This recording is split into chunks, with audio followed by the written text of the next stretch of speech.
Tenho uma filha vítima de um estupro aos 29 anos e uma neta hoje, com 26 anos, formada, solteira e nunca namorou.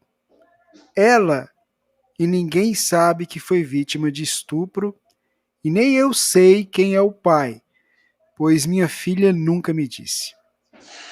Minha neta é muito triste.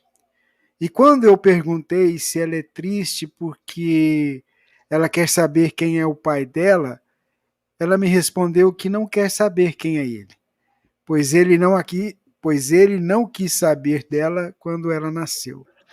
E aí, essa nossa ouvinte, essa nossa internauta, Jorge, pergunta: estava na programação dela que reencarnaria dessa forma?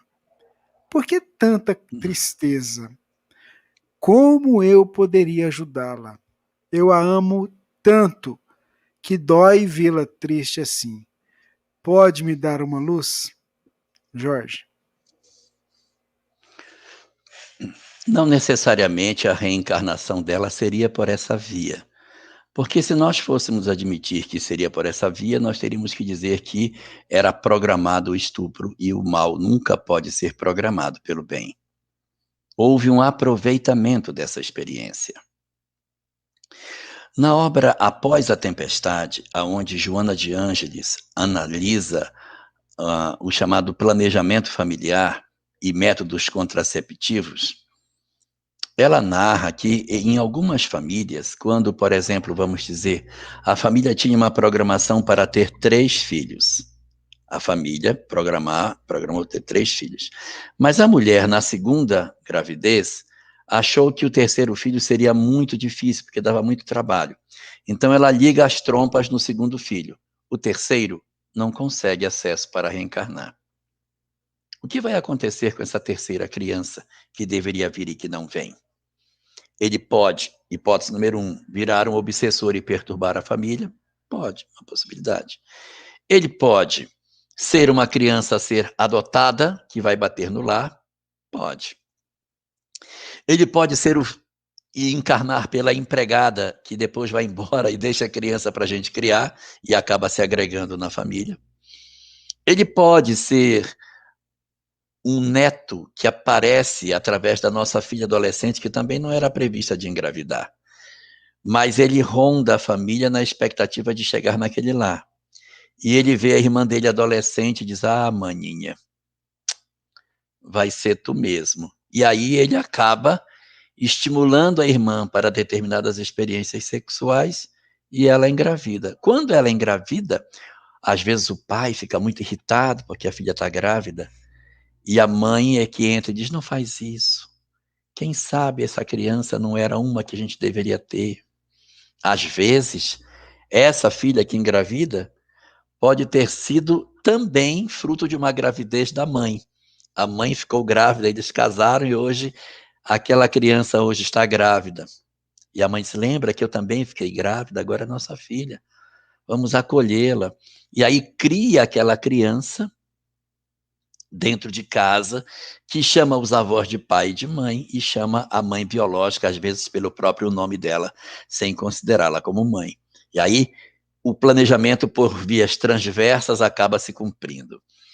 Então você vê por aí que a espiritualidade, ela possui inúmeras estratégias para fazer um planejamento se cumprir. Se aconteceu esse incidente que você fala aí da questão do estupro, embora a gente não saiba quem é que produziu esse ato, ela acabou se aproveitando dessa experiência, ela acaba trazendo essa possibilidade como uma via para o renascimento dessa sua neta, que aproveita essa oportunidade, essa janela para vir. Poderia vir por outra via? Poderia, mas foi a janela que apareceu, ela vem por essa oportunidade. Por que ela é triste? Ela é triste porque alguma coisa, de repente, acabou construindo dentro dela esse sentimento de tristeza. A mãe pode não ter feito isso de maneira consciente, mas uma gestação amarga, uma gestação entristecida, uma gestação com revolta, transfere para a criança, muitas vezes, a sensação do desamor.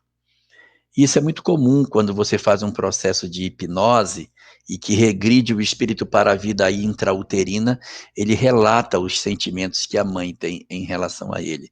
E essa sensação de abandono pode contaminar alguns espíritos. Isso não é uma determinação, porque tem muita gente que renasce de casos semelhantes, mas consegue superar esses ambientes hostis, psicológicos, que são formados por relacionamentos dos pais difíceis, e os filhos nascem, de certa maneira, mais fortes, apesar da pressão psicológica que sofrem, porque são almas mais bem resolvidas e conseguem absorver melhor essas energias. Mas uma boa parte de nós, por sermos almas frágeis, acabamos ficando sequelados emocionalmente por conta disso.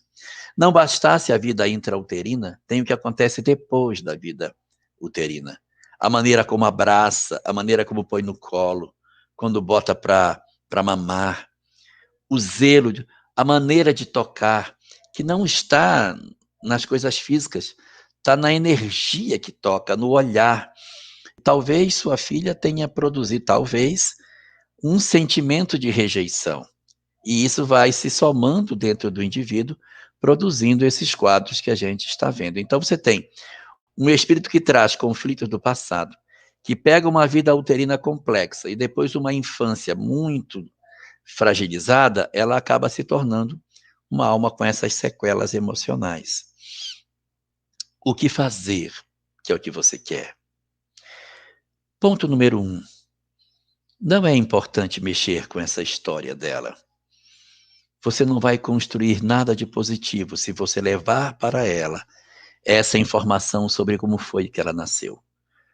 Se sua filha não quer que mexa nisso, porque isso lhe dói, é melhor a gente não trabalhar isso, porque você vai eviscerar um problema que você não vai ter como tratar depois. O ideal é não supervalorizar esse fenômeno e tocar para frente. Construir o amanhã venturoso e não ficar olhando para aquilo que não se teve no passado. E o que você pode fazer com relação à sua neta? Já que você tanto a ama, se aproxime dela. Preencha a taça dela que está vazia. Dê a ela o amor que ela tem tanta vontade de receber. Não espere que de repente isso a mude, mas entregue o que você pode dar. Nós não podemos entregar amor para as pessoas na expectativa de transformá-las, porque o nosso objetivo não é mudar os outros. O nosso objetivo é que nós cumpramos com tudo aquilo que a gente pode fazer no bem. Se você pode amar mais, ame. Se você pode entregar mais de si a ela, entregue. Se você pode estar mais próxima dela, esteja mais próxima.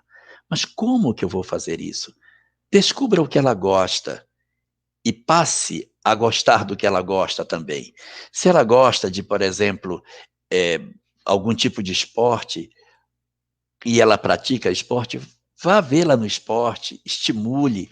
Aquilo que você percebe que dá prazer a ela, estimule. Se ela gosta de escrever poesia, se ela gosta de pintar, se ela gosta de alguma coisa em que ela expressa a sensibilidade dela, estimule. Minha filha ficou lindo. Nossa, como ficou bom isso aqui.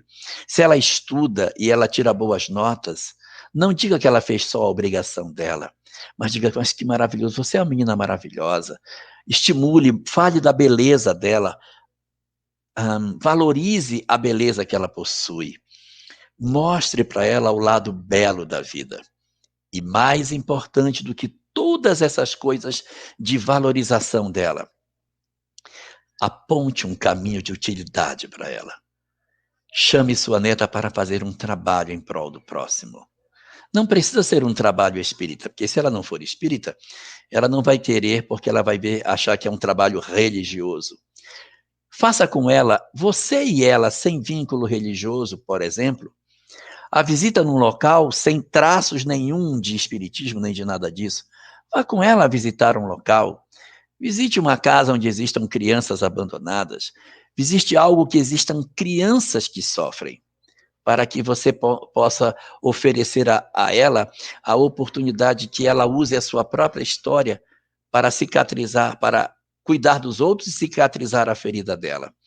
Faça, então, assim, valorize as coisas que ela faz, estimule as coisas que ela tem, valorize a beleza que ela possui e crie com ela um trabalho de vocês. Se possível, envolvendo sua filha, ótimo, se puder, se não existir desamor entre elas, mas faça um trabalho, não espere a casa espírita para fazer. Nós estamos em tempos de pandemia, escolha uma família para você poder ajudar.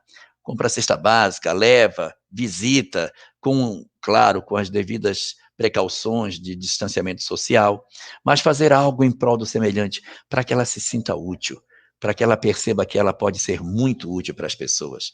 Muitos dos nossos processos de vazio existencial decorrem da sensação de que nós não somos capazes de ajudar ninguém. Quebre essa verdade falsa que ela tem. Apresente para a verdade verdadeira, que a vida pode ser maravilhosa quando a gente sabe utilizar os recursos que a gente possui em favor do nosso semelhante. Construa com a sua neta uma história linda que você pode fazer pelo amor que você tem por ela.